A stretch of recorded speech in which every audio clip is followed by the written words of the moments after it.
ایک مرتبہ جناب سیدہ علیہ السلام بیمار ہوئیں، غالباً بخار تھا۔ حضرت علی علیہ السلام فرماتے ہیں وہ رات جناب سیدہ نے بڑی بے چینی میں کاٹی، ان کی وجہ سے میری بھی پلک سے پلک نہ لگی، یہاں تک کہ مسجد سے اذان کی آواز آئی۔ میں اٹھ بیٹھا، دیکھا تو جناب سیدہ علیہ السلام وضو کر رہی ہیں۔ میں بغیر کچھ کہے سنے مسجد میں چلا گیا۔ بعد نماز جب واپس آیا تو سیدہ کو حسب معمول چکی پیستے دیکھا۔ شدت مرض سے چہرہ تمتما رہا تھا، دل بے چین ہو گیا۔ میں نے نہایت نرمی سے کہا، رات بھر آپ کو بخار رہا، 1 منٹ کو آپ چین سے سوئی نہیں، اس پر صبح ہی آپ نے ٹھنڈے پانی سے وضو کر لیا اور اب آپ چکی پیس رہی ہیں، کیا ان باتوں سے مرض میں اور شدت نہیں ہو جائے گی؟ جناب سیدہ علیہ السلام نے سر جھکا کر جواب دیا، میں اگر اپنے فرائض کی انجام دہی کے دوران مر بھی جاؤں تو یقین کر لیں کہ میں انتہا سے زیادہ خوش ہوں گی۔ میں نے وضو کیا عبادت کے لیے اور چکی پیسی آپ کی اطاعت کے لیے۔ اب آپ ہی بتائیے کہ حضرت فاطمہ زہرا سلام اللہ علیہا کے لیے ان دونوں فریضوں سے بڑھ کر اور کیا فریضہ ہو سکتا ہے؟ کیا سیدہ کے علاوہ کوئی مثال ایسی پیش کی جا سکتی ہے جہاں اطاعت شوہر اور آداب خانہ داری کی یہ شان نظر آتی ہو؟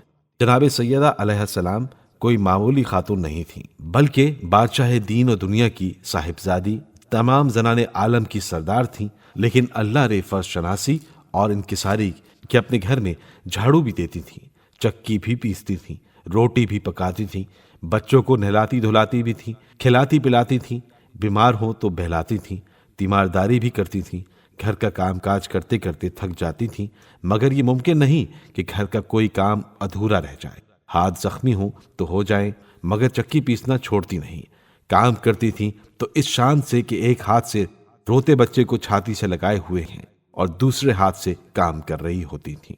دنیا کی مسلمان عورتوں کو آپ علیہ السلام کی زندگی سے سبق حاصل کرنا چاہیے اور ان کو جناب سیدہ علیہ السلام کے نقش قدم پر چل کر اپنے گھریلو فرائض کو پہچاننا چاہیے۔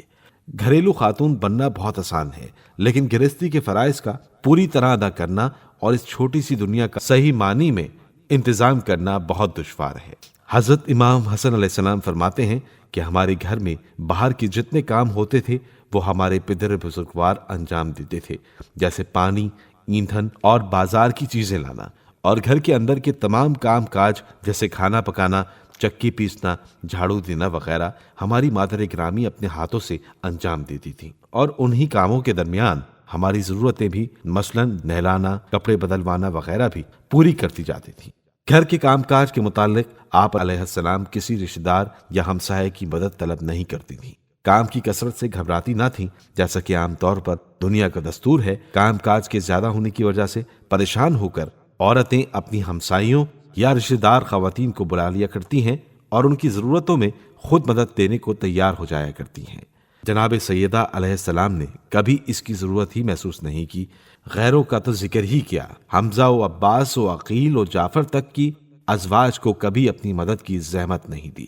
ان باتوں سے ظاہر ہوتا ہے کہ آپ علیہ السلام محنت و مشقت پر انتہائی صبر کرنے والی تھی۔ آپ علیہ السلام اپنے گھر کے فرائض، شوہر کی اطاعت و آرام اور بچوں کی پرورش کے کاموں کو اتنا اہم سمجھتی تھیں کہ کسی دوسرے کو اس میں شریک کرنا پسند ہی نہیں کرتی تھیں۔ یہ بات نہیں تھی کہ گھر میں کوئی مدد دینے والا ہی نہ تھا اور آپ علیہ السلام کو مجبوراً تمام کام کرنے پڑتے تھے۔ جناب فضہ ایسی ہمدرد اور خیر خواہ کنیز کی موجودگی میں بھی سیدہ علیہ السلام کی مصروفیت میں کوئی کمی نہیں آتی تھی۔